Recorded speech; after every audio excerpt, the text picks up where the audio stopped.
اعوذ باللہ السمیع العلیم من الشیطان الرجیم من حمزہ ونفخہ ونفثہ بسم اللہ الرحمن الرحیم الحمد للہ رب العالمین الرحمن الرحیم مالک یوم الدین ایاک نعبد و ایاک نستعین اہدنا الصراط المستقیم صراط الذین انعمت علیہم غیر المغضوب علیہم ولا الضالین آمین۔ اللہ کی حمد و ثنا کے ساتھ سبحان اللہ و بحمدہ سبحان اللہ العظیم۔ رضیت باللہ ربا و بالاسلام دینا و بمحمد نبیا۔ اللہ اللہ ربی لا اشرک بہ شیئا۔ اے اللہ، ہم بے شک تیری عبادت کرتے ہیں اور تیرے سوا کسی کو شریک نہیں کرتے عبادت میں۔ یا اللہ، کمزور ہیں تیری اطاعت میں، لیکن دل تیرے رب ہونے پر، تیرے مالک اور آقا ہونے پر، تیرے ہاتھوں میں میری قسمتیں ہونے پر راضی اور مطمئن ہے الحمدللہ۔ اور تجھ سے ملاقات کے لیے ہم سب مشتاق ہیں، اس لیے کہ وہ غلام ہی کیا، وہ عبد ہی کیا جو اپنے آقا کے دیدار کا مشتاق نہ ہو، جو اس کے شوق میں نہ جیتا ہو کہ رب کریم کے چہرے کا دیدار کرے۔ تو اللہ، ہم سب اس دیدار کے لیے مشتاق ہیں، متمنی ہیں، منتظر ہیں انشاءاللہ تعالی کہ وہ دن ہماری زندگی میں آئے جب ہم اللہ کے عطا سے بخشے جائیں، جب ہم جنت میں ڈالے جائیں اور جب ہم اپنے رب کا دیدار کریں، یا اگر قیامت کے دنوں میں اپنے رب کا دیدار ہوتا ہے تو پھر ان دنوں میں بھی اللہ کا دیدار نصیب ہو، اور یہ محض اور محض ایمان والے اور نیک لوگوں کو ہی نصیب ہونا ہے۔ اے اللہ، ہمیں ان نیک لوگوں کے صف میں داخل کر، ہماری آنکھوں کو ان آنکھوں میں داخل کر دے یا رب العالمین جو آپ کا دیدار کریں گے۔ اس دعا کے ساتھ انشاءاللہ تعالی نبی صلی اللہ علیہ وسلم کے اوپر درود اور سلام کے ساتھ اللہم صلی علی محمد وعلی آل محمد کما صلیت علی ابراہیم وعلی آل ابراہیم انک حمید مجید، اللہم بارک علی محمد وعلی آل محمد کما بارکت علی ابراہیم وعلی آل ابراہیم انک حمید مجید۔ اور اس دعا کے ساتھ کہ رب اشرح لی صدری ویسر لی امری واحلل عقدۃ من لسانی یفقہوا قولی واجعل لی وزیرا من اہلی ربنا زدنا علما ربنا زدنا علما ربنا زدنا علما اللہم فقہنا فی الدین اللہم فقہنا فی الدین اللہم فقہنا فی الدین آمین یا رب العالمین۔ اپنے پروگرام کا آغاز کرتے ہیں انشاءاللہ۔ آج 16 نومبر 2020 منڈے کا دن ہے۔ آج انشاءاللہ ہم لوگ اپنے منڈے درس کے پروگرام کا 22واں درس شروع کر رہے ہیں، 0022 MD یعنی منڈے درس۔ اور آج انشاءاللہ ہم لوگ سیرت النبی کے پروگرام کی 5ویں قسط اور 5th پارٹ شروع کر رہے ہیں۔ میرا نام نکھت حیدر ہے۔ السلام علیکم ورحمۃ اللہ وبرکاتہ۔ پچھلے پروگرام میں ہم لوگوں نے لباس کے اعتبار سے عورتوں اور مردوں کا شرعی لباس، اور شرعی جب کہتے ہیں نا تو شرعی کہنے سے شاید ہمیں اتنی بات سمجھ میں نہ آتی ہو، لیکن اس کو اگر تھوڑا سا اردو میں ایک دوسرا جملہ اس میں ایڈ کر لیں، شرعی کا مطلب ہے وہ طریقہ جو اللہ کو پسند ہے، وہ طریقہ جو اللہ کو پسند ہے، یعنی اللہ کے پسند کے مطابق ہو جانا، یہ ہے اصل بات۔ اور یہ اس کا حق ہے بہت بڑا اپنے بندوں کے اوپر کہ میری پوری زندگی اللہ کے مطابق ہو جائے، اللہ کے پسند کے مطابق ہو جائے۔ جیسا کسی نے کہا کہ جب ہم اپنی مرضی سے آئے نہیں اور جب ہم اپنی مرضی سے جائیں گے نہیں تو پھر ان بٹوین کی جو زندگی ہے نا، زندگی اور موت کے درمیان کی، وہ پھر اپنی مرضی کی کیسے چلے بھلا؟ وہ بھی پھر رب کی مرضی کے مطابق ہی چلنے میں اس کے آگے والی زندگی میں کامیابی موجود ہے۔ اور یہ ساری تکلیف اور یہ ساری مشقت جس کا رزلٹ انسان کو معلوم ہو، تو پھر مرنے والا یہ کہتا ہے کہ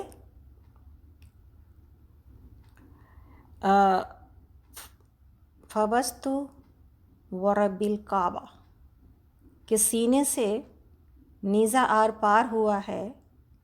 اور انسان کی جان نکل رہی ہے، اور وہ بندہ خوشی سے یہ کہہ کے اپنی جان حوالے کر دے اپنے رب کے آگے، اپنے رب سے،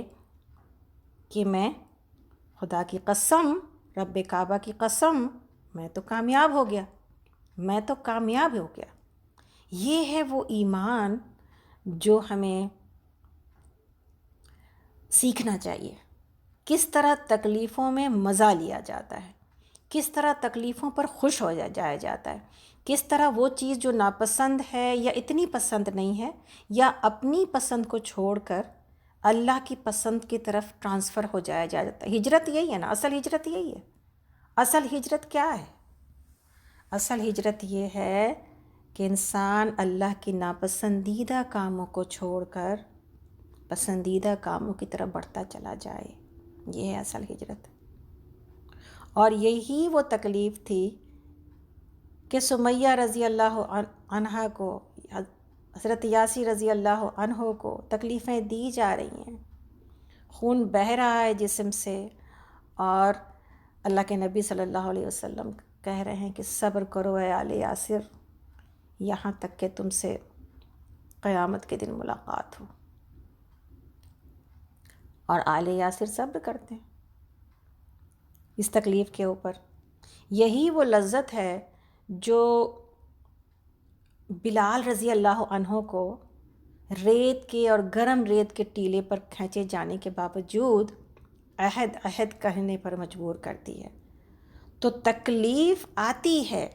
اللہ کے پسند کے مطابق زندگی گزارنے میں بہت سارے پسندیدہ کاموں کو چھوڑا جاتا ہے، بہت سارے آرام کو چھوڑا جاتا ہے، بہت ساری چیزوں کے اوپر صبر کیا جاتا ہے، لیکن اگر انسان ایمان کی اس لذت کو حاصل کر لے کہ اپنے رب کی رضا کے مطابق جینے میں جو کامیابی ہے، جو فوز ہے اور فوز العظیم ہے، وہ اگر ہمیں اور آپ کو یہاں بیٹھ کے سمجھ میں آ جائے بات، تو تکلیف میں بھی لذت آ جاتی ہے۔ نیند کا صبح میں اٹھنا، توڑنا، گرم بستر کو چھوڑنا، اس میں بھی لذت آ جاتی ہے۔ گرم ٹھنڈے پانی سے یا گرم ہی پانی سے وضو کر کے سردی میں اب سردی کو دعوت دے دینا، سردی کو دعوت دے دینا، اس میں بھی لذت آ جاتی ہے۔ کیوں؟ اس لیے کہ میرے اللہ کو یہ ساری باتیں پسند ہیں۔ زبان کو کنٹرول کرنا ایک بڑا مشکل کام ہے۔ دل چاہتا ہے بولتے چلے جائیں، جو کوئی تکلیف دے اس کے بارے میں بات کریں، لوگوں کے بارے میں بات کریں، لیکن یہ بہت مشکل امر ہے کہ زبان کو اس کے پسند کے مطابق کھولیں جس نے یہ دی ہے، جس نے یہ عطا کی ہے۔ لباس اس کی پسند کا پہنے، اس لیے کہ زندگی اسی کی دی ہوئی ہے اور اس کا حق ہے کہ وہ مجھے جیسے رکھنا چاہتا ہے ویسے مجھے ہونا چاہیے۔ لیکن یہ قید کی زندگی، یہ قید خانہ، یہ سب کچھ کتنی دیر کا معاملہ ہے؟ بس زندگی بھر کا معاملہ، اور nobody knows کہ کسی کی مدت کتنی لمبی ہے۔ لیکن اگر تو یہ کسی کو نصیب ہو جائے، ابھی میری کل ہی بات ہو رہی تھی، ہماری ایک دوست ہیں، مازداپا کے بھائی کا انتقال ہوا، اللہ تعالیٰ ان کو جنت الفردوس میں جگہ عطا فرمائے، کووڈ میں انڈیا میں۔ تو کہتے ہیں ساری زندگی انہوں نے بہت محنت کی، بہت لوگوں کی مدد کی، لیکن ان دنوں میں آ کر کے ان کا ایسا ہو گیا تھا حال کہ تہجد کے وقت اٹھ کے بہت روتے تھے، بچے بھی پریشان ہوتے تھے، اور بار بار جو ہے یہ کہتے تھے اور رو رو کے اللہ سے اپنے گناہوں کی معافی مانگتے تھے کہ میں ویسی عبادت نہیں کر سکا جیسی کہ کرنی چاہیے، لیکن اے اللہ تو مجھے معاف کر دے۔ وہ کہتی ہیں ایک دفعہ رات کے 3 بجے اٹھ کے ہمیں فون کیا انڈیا سے، یہاں امریکہ میں، بعض دفعہ یہاں رہتی ہیں، تو کہنے لگے اور روئے چلے جا رہے ہیں فون کے اوپر، اور کہنے لگے، بڑے بھائی تھے ان کے اور ایک ہی بھائی تھے ان کے، اور بہت چاہتے تھے، مازدہ پر بھی ماشاءاللہ بہت نیک خاتون ہے، اللہ تعالیٰ ان کی زندگی میں برکت دے ماشاءاللہ، اور بہت ہی محبت کرنے والی، اور ایک طرح سے ہماری رشتہ دار بھی لگتی ہیں۔ زویا کے دادی یعنی میری جو بہو ہے اس کی دادی کی اپنی بھاوج ہیں، دوستی تو میری پہلے سے ہے، رشتہ تو بعد میں بنا، اور ہم سب ایک ہی محلے میں، پہلے والے محلے میں ہم ساتھ رہتے تھے۔ تو وہ کہتی ہیں کہ فون کیا اور روئے چلے جا رہے، تو میں نے کہا کیوں اتنا زیادہ رو رہے؟ کہنے لگے میں اس وقت اٹھاؤں تہجد کے وقت میں تمہیں گواہ بناتا ہوں کہ میں نے اپنے سارے گناہوں سے میں اپنے رب سے معافی مانگ رہا ہوں، اور میں تم کو گواہ بناتا ہوں کہ میں نے اللہ سے توبہ کری ہے، تم گواہ رہنا اپنے سارے گناہوں پر، لیکن تم ہم کو یہ بتاؤ کہ کیا میرے اس طرح توبہ کرنے سے اللہ تعالیٰ مجھے معاف کر دیں گے میرے سارے گناہ؟ تو انہوں نے سمجھایا کہ بھائی وہ تو ہر وقت گناہ معاف کرنے کو تیار ہے انشاءاللہ، آپ کیوں اس پر یقین رکھیے کہ وہ آپ کو معاف کر دے گا۔ وہ جہنم کے یہ جو آنسو ہے وہ تو ایک آنسو کو، اپنے بندے کے ایک ندامت کے آنسو کو اور گناہوں کے آنسوؤں کو اٹھا کے رکھ لیتا ہے قیمتی سمجھ کے، موتی سمجھ کے شان کریمی نے چن لیے وہ قطرے جو تھے میرے ورق انفعال کے۔ تو وہ تو ایسا رب کریم اور ذات ہے، اتنے آنسو جو بہائے، جو اتنا نادم ہو، جو اتنا اپنے گناہوں سے معافی مانگے، یہ آنسو تو جہنم کی آگ کو بجھا دیتے ہیں، آپ کیوں پریشان ہوتے ہیں؟ تو یہ ان کی زندگی کے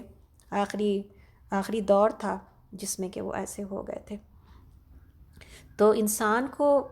اپنے مرنے سے پہلے کوئی پیچھے کا جہاں افسوس ہوتا ہے اور ندامت ہوتی ہے، وہیں پر اپنے آنے والے ہر دن کو اپنے رب کے مرضی کے مطابق بنانے کی کوشش کرنے کی ضرورت ہے ہم کو اور آپ کو، ہم سبھی کو بولنے سے زیادہ عمل کرنے کی ضرورت ہے۔ لیکن جب انسان سنتا ہے، جب انسان پڑھتا ہے، جب انسان بولتا ہے، تو پھر اپنے ایمان کے اندر چمک آتی جاتی ہے، انسان کا عزم ارادہ بڑھتا جاتا ہے، انسان بدلتا جاتا ہے اندر سے اور باہر سے بھی۔ تو بات یہ ہو رہی تھی کہ پچھلے دنوں ہم لوگوں نے لباس، گفتار یعنی بات کرنا، اپنے چہرے کے اوپر مسکراہٹ کو سجانا، ایک نرم پرسنالٹی، ایک نرم رویہ، ایک نرم انسان۔ نرم جب کہا جائے تو پھر یہ بھی یاد رکھنا چاہیے کہ نرمی کا مطلب یہ نہیں ہوتا ہے کہ انسان برائیوں کو پروموٹ ہوتا دیکھے اور اس میں اس کی وجہ سے اس کو کوئی آگے بڑھ کے اس کو روکنے کی کوشش نہ کرے۔ آپ دیکھیں ماشاءاللہ ہمارے ہونے والے پریسیڈنٹ نے یہی حدیث کوٹ کی ہے، یہی حدیث کہ میں نے یہ سنا ہے پروفٹ محمد صلی اللہ علیہ وسلم کے سیئنگ میں اور حدیث میں کہ جب تم برائی کو دیکھو تو ہاتھوں سے روک سکو تو روکو، نہیں تو زبان سے برا کہو، ورنہ اپنے دل میں اس کو برا سمجھو۔ اور حدیث آگے یہ کہتی ہے ایمان کا سب سے کمزور ترین درجہ ہے۔ تو میرے لیے اور آپ کے لیے برائیوں کے اوپر سخت اور اللہ کی عبادت اور اللہ کے حکموں کو ماننے میں نرم، تو نرمی یہاں پہ آنا چاہیے کہ اللہ کے ہم انسانوں کے آگے جھکے ہیں بڑے اخلاق میں، لیکن اللہ کی نافرمانیاں کرتے ہیں، اس کا مطلب اللہ کی نافرمانیوں میں تنے ہیں۔ ہم اچھا کہلانا چاہتے ہیں لوگوں کے پاس، لیکن ہم اپنے رب کی نگاہ میں کیسے ہیں یہ اس کی اطاعت سے ہی فیصلہ ہوگا۔ تو ہم نے یہ سیکھا تھا اور انشاءاللہ ہمیں امید ہے آپ سب نے اس سے فائدہ اٹھایا ہوگا۔ آپ میں سے وہ تمام لوگ جو کہ سکینت پر ہیں ان کو ریکارڈنگ گئی ہے، آپ اس ریکارڈنگ کو آگے بڑھائیں انشاءاللہ تاکہ زیادہ سے زیادہ لوگوں کو فائدہ ہو، اور جو لوگ کہ سکینت پر نہیں ہیں میری ان سے گزارش ہے کہ وہ افشین کا نمبر نوٹ کریں افشین سے ریکارڈنگ حاصل کریں، سکینت پر بھی آئیں تاکہ آپ کو ریکارڈنگ بلا کسی پریشانی کے حاصل ہوتی رہے اور آپ اس کار خیر میں، اس ثواب جاریہ میں اپنا حصہ ڈالیں۔ اللہ کے دین کو آگے بڑھانے کی ذمہ داری ہم سب کی ہے نا، تو جب ہم یہ کرتے ہیں تو ہم اس کام میں تعاون اور مدد کرتے ہیں، اللہ کے دین کے کام میں کر رہے ہوتے ہیں، نکت حیدر کے کام میں نہیں، یہ اللہ کا کام ہے۔ تو انشاءاللہ ہمیں امید ہے کہ آپ سب کوشش کریں گے۔ افشین کا نمبر ہے 8583567294، 8583567294۔ آپ میں سے کچھ نئے لوگ ہوں گے جو سن رہے ہیں آج کل، تو ضرور کوشش کریں کہ ہمارے گروپ میں شامل ہو جائیں۔ اور گروپ میں شامل ہونے سے کچھ مسئلہ نہیں ہوتا، فائدہ ہوتا ہے، آپ کو ریکارڈنگ مل جاتی ہے۔ جہاں تک رہی گروپ میں ایک بات اور، گروپ کی بات ہو رہی تو ایک بات اور ہم کہنا چاہیں گے، جو لوگ گروپ میں شامل ہوتے ہیں وہ لوگ پلیز گروپ کے میں جا کے اپنے گروپ کے نوٹیفیکیشن کو میوٹ کر لیں تاکہ آپ کو ہر دفعہ اس کی ٹنگ ٹنگ آواز نہ آئے اور آپ سکون سے گروپ میں شامل رہیں۔ بعض لوگوں کو یہ بات پتہ نہیں ہوتی، پھر بعض ہمارے میسیجز کے ساتھ یا ریمائنڈرز کے ساتھ جب ان کو مشکل آتی ہے تو پھر وہ چھوڑ کے گروپ چلے جاتے ہیں۔ اور جب آپ ریکارڈنگ آگے بھیج دیں، جب آپ ریکارڈنگ آگے چلی جائے، آپ کو اپنے پاس رکھنا ہے یا فون آپ کا بھر رہا ہے، آپ اس کو ڈیلیٹ کر دیں، اور تو اس طرح آپ پیچھے کی ریکارڈنگ کو ڈیلیٹ کرتے جائیں گے تو آپ کو یہ ریکارڈنگ آپ کے فون کو بھرے گی نہیں۔ تو یہ کچھ چیزیں ہیں جو کہ سکھانا بہت ضروری ہے۔ اب لیکچر کے شروع میں یا لیکچر انتظار کرنے کے انتظار میں ہم لوگ بیٹھے ہیں تو آپ کہیں گے یہ باتیں کیوں ہو رہی ہیں؟ اس لیے کہ بات صرف اتنی سی نہیں ہے کہ خیر کی باتیں کرنا ہے، بات اتنی بڑی ہے کہ خیر پھیلانا ہے ہم سب کو، اور یہ ہم سب کی زندگی کی بڑی ذمہ داری ہے۔ اللہ کے دین کی خدمت یہ سب سے پہلی ذمہ داری ہے، گھر بیٹھ کے جو ہم کر سکیں وہ کرنے کی ضرورت ہے۔ اور آج آپ دیکھیں، اور ہم سے کیا کہا گیا؟ ہم سے یہ کہا گیا کہ نیکی کرنے میں جلدی کرو، اگلے لمحے کا کسی کو نہیں معلوم ہے، اگلے لمحے کا کسی کو نہیں معلوم ہے۔ فارسی کا ایک بڑا مشہور شعر ہے، خیر کن اے عزیز گراں شمار عمر، نیکی کرو اے میرے دوست، اے میرے پیارے، نیکی کرو اور عمر کو، وقت کو غنیمت سمجھو، زاں پیشتر کہ بانگ برآید فلاں نہ ماند، اس سے پہلے کہ آواز آئے کہ فلاں نہیں رہا۔ ہم آوازیں سن رہے ہیں نا، فلاں نہیں رہا، فلاں نہیں رہا، فلاں نہیں رہا، اس سے پہلے کہ میری آواز آئے اور لوگ سنیں کہ میں نہیں رہی، اس سے پہلے نیکی کرنے کی ضرورت ہے۔ تو ہر دن غنیمت ہے، ہر لمحہ غنیمت ہے۔ اللہ تعالی ہم سب کو اس سے فائدہ اٹھانے والا بنا دے۔ یہ زندگی بڑی قیمتی ہے، اس لیے قیمتی ہے کہ اسی زندگی سے ہمیں جنت خریدنی ہے، اللہ رب العالمین کی وہ مقام خریدنا ہے، وہ محلات خریدنے ہیں جو میرے نام سے لکھے تو گئے ہیں جنت میں، لیکن جب تک اس کی پیمنٹ نہیں ہو پائے گی مجھے وہ جگہ نہیں ملے گی۔ تو پیمنٹ یہاں بیٹھ کے کرنی ہے، یہاں بیٹھ کے اللہ رب العالمین کے راضی کر لینا ہے تاکہ اللہ کا جو انعام میرے نام کا جنت میں موجود ہے وہ میں حاصل کر پاؤں۔ ادروائز ایک جگہ اور ہے جہاں پہ میرا نام لکھا ہے اور وہ جہنم ہے۔ ہم میں سے کون چاہتا ہے اللہ نہ کرے کہ وہ جائے، لیکن اگر زندگی اس کو قیمتی سمجھ کے لمحات کو خرچ نہیں کیے جائیں گے، اپنے آپ کو بچا بچا کے نہیں چلایا جائے گا، تو پھر اللہ نہ کرے کہ ہم کہیں وہاں پر ناکام نہ ہو جائیں۔ اور ناکامی بہت بڑی بدنصیبی ہے، اس لیے کہ آگ ہے ناکامی کا صلہ اور جنت ہے کامیابی کا انعام۔ تو ہم لوگ چلتے ہیں اپنے آگے کے پروگرام کی طرف، اور ہم یہ سیکھ رہے تھے اور ہم یہ دیکھ رہے تھے الحمدللہ اللہ کے نبی صلی اللہ علیہ وسلم کی ذات میں کہ آپ کا تکلم، آپ کے بات کرنے کا انداز کیسا تھا۔ اور ہم نے یہ سیکھا کہ، اور جو اب تک پچھلی بار ہم پڑھ کے آئے اس میں یہ جانا کہ آپ بہت زیادہ محتاط تھے. جہاں پر آپ کے مزاج میں سنجیدگی تھی آخرت کے لیے، وہیں پر آپ کے انداز میں نرمی، تبسم، مزاح سب کچھ موجود تھا. لیکن کسی کو برا کہہ کے اور کسی اور کی برائی کے ساتھ نہیں، بلکہ اپنی بات کی پاکیزگی، اپنے کردار کی عظمت اور اپنے رب کی رضا کے ساتھ. اپنی باتوں کو محض اتنے پر اگر ہم ناپیں نا تو ہم فیل ہو جاتے ہیں، ہم فیل ہو جاتے ہیں. تو آگے چلتے ہیں. تکلم کی بات اور ہم زبان کے اوپر زیادہ بات اس لیے کریں گے تاکہ آپ، یہی وہ جگہ ہے جہاں سے انسان اکثر جہنم کی آگ میں ڈالا جائے گا. یہی وہ عمل ہے، یہی وہ آرگن ہے، یہی وہ میری جسم کا وہ حصہ ہے جس کے آگے پورا جسم ہاتھ جوڑتا ہے صبح جب ہوتی ہے کہ اللہ کے لیے، اللہ سے ڈرتے ہوئے کام کرنا دن بھر اور چلنا. ہر صبح ہر اعضائے بدن، حدیث موجود ہے جس کا مفہوم یہ ہے کہ تمام اعضائے بدن زبان کے آگے ہاتھ جوڑتے ہیں، ریکویسٹ کرتے ہیں اللہ سے ڈر کے چلنا. نہیں تو اگر تو نے مصیبت کھڑی کی تو ہم سب اس میں مبتلا ہو جائیں گے. جسم جلے گا اگر زبان کی وجہ سے، تو سارے کا سارا جسم صرف زبان کی وجہ سے تکلیف میں ڈالا جائے گا نا.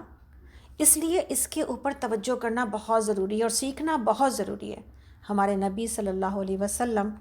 کیسی باتیں کیا کرتے تھے. آپ کے بارے میں، آپ کے تکلم کے بارے میں ہے کہ آپ قریش مکہ کے جہاں ایک مہذب خاندان سے تھے،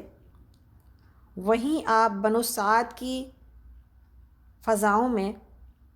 عرب کی فصیح ترین زبان سے آراستہ ہوئے، اور پھر وحی کی جو آپ کے اوپر جو وحی کا سلسلہ جاری ہوا، جس نے آپ کے گفتار کو، آپ کے بات کرنے کو اور زیادہ چمکا دیا اور زیادہ خوبصورتی عطا کر دی. تو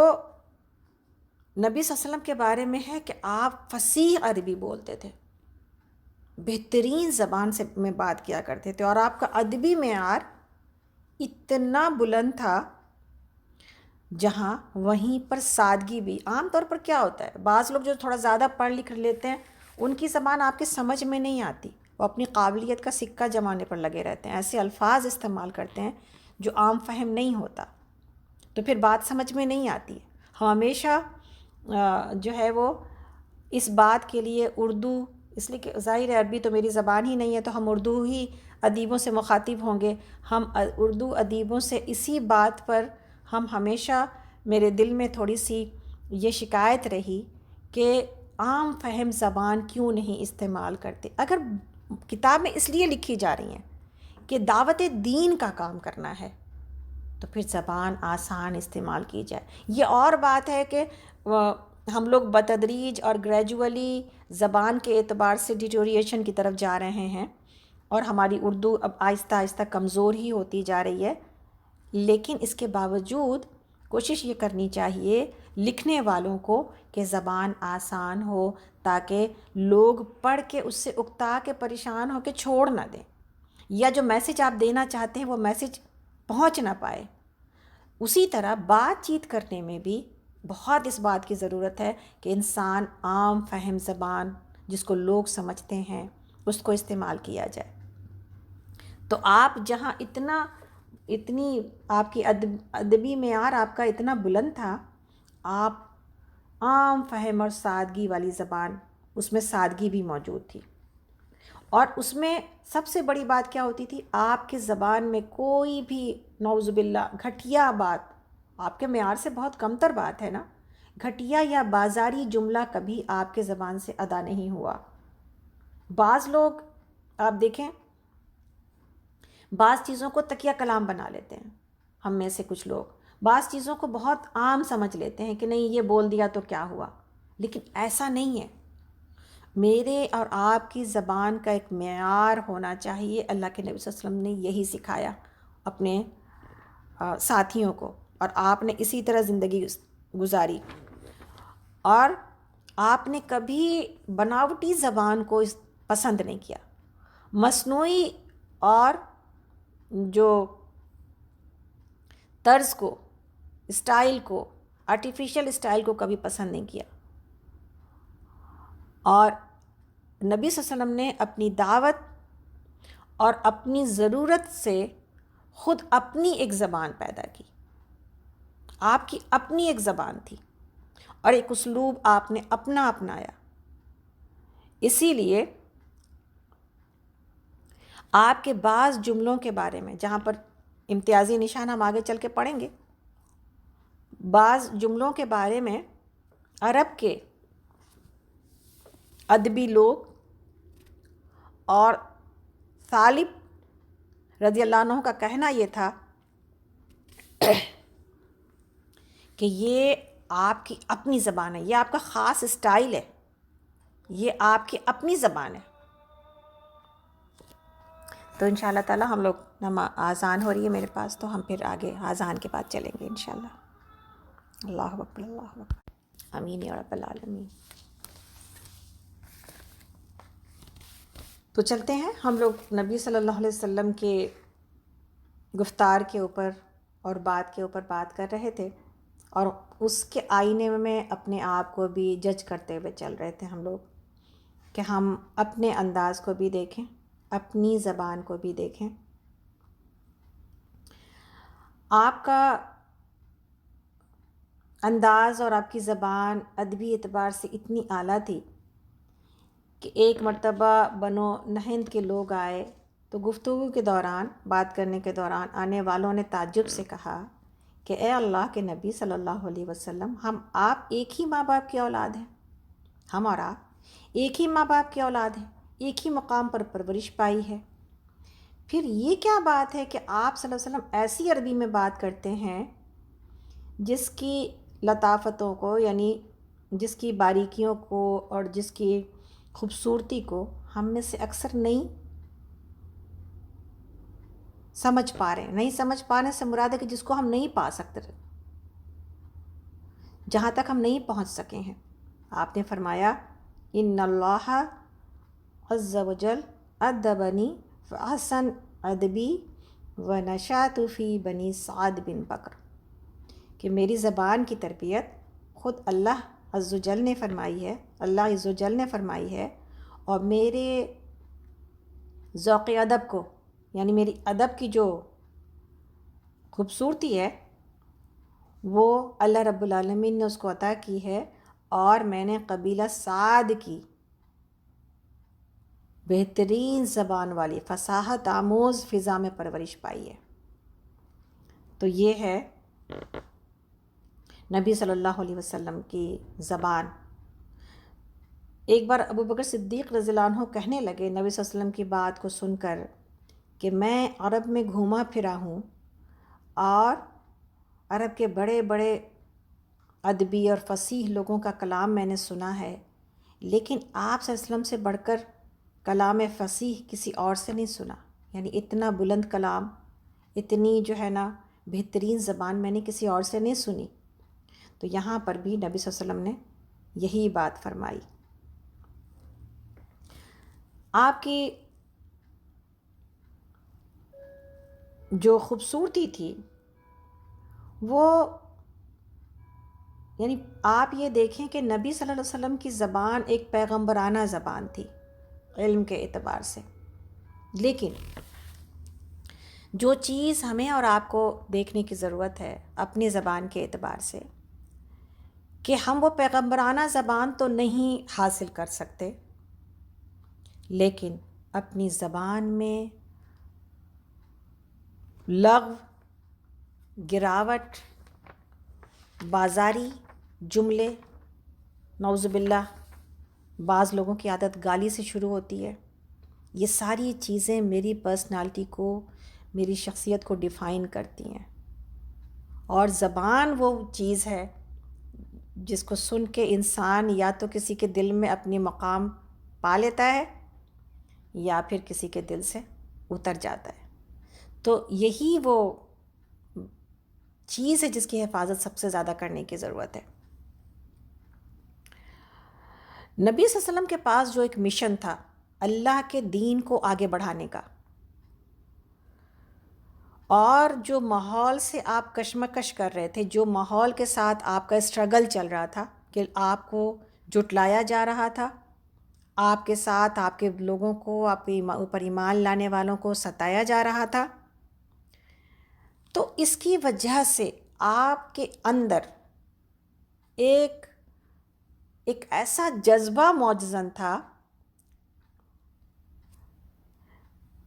کہ جب آپ بات کرتے تو آپ کے مقصد، آپ کے جو مقصد تھا اس کی عظمت دکھائی دیتی.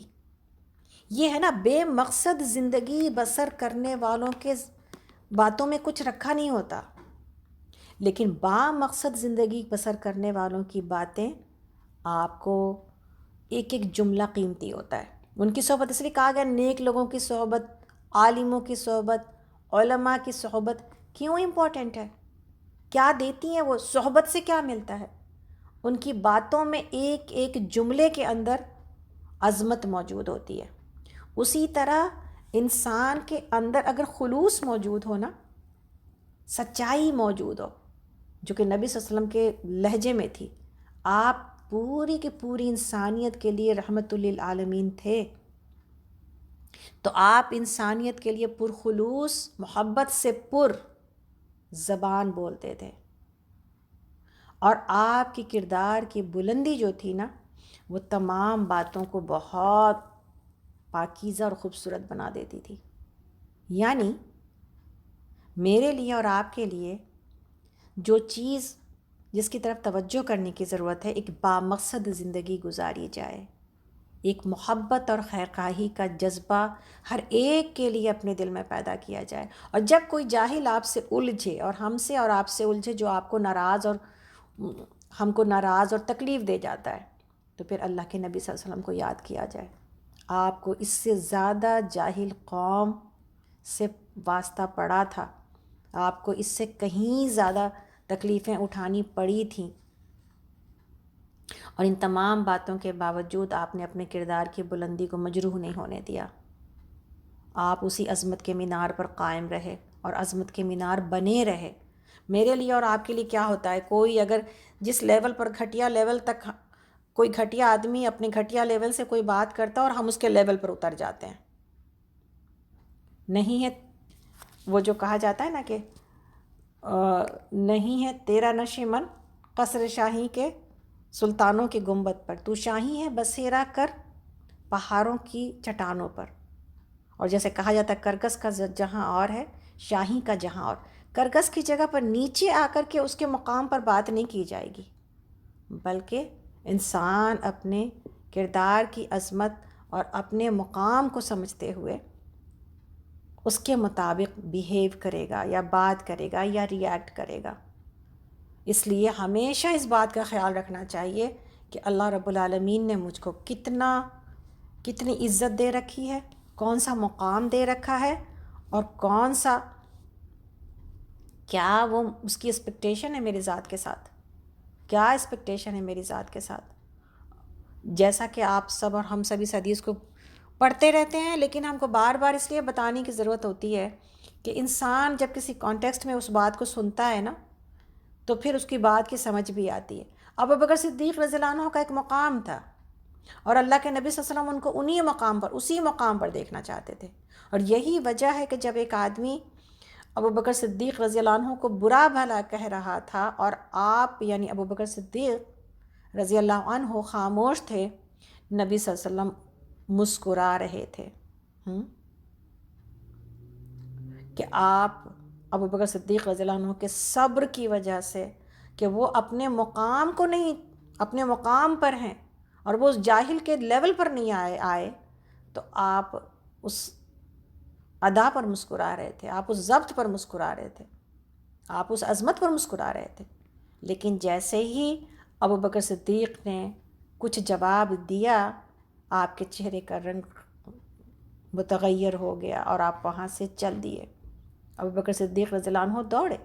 یا رسول اللہ یہ کیا عجیب بات ہے، جب تک وہ مجھے برا بھلا کہتا رہا آپ مسکراتے رہے،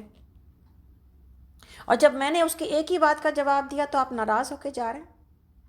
آپ نے کہا کہ جب تک تم خاموش ہو کے اس کی باتوں کو سنتے رہے اس وقت تک ایک فرشتہ تمہاری طرف سے اس کو جواب دے رہا تھا، لیکن جب تم نے اس کے جواب دینے کی کوشش کی تو پھر شیطان درمیان میں آ گیا، اور جہاں پر شیطان آ جائے وہاں پہ میرا کیا کام ہے۔ تو آپ اور ہم یہ دیکھیں کہ یہ باتیں کب ہم یاد رکھتے ہیں، کتنا یاد رکھتے ہیں،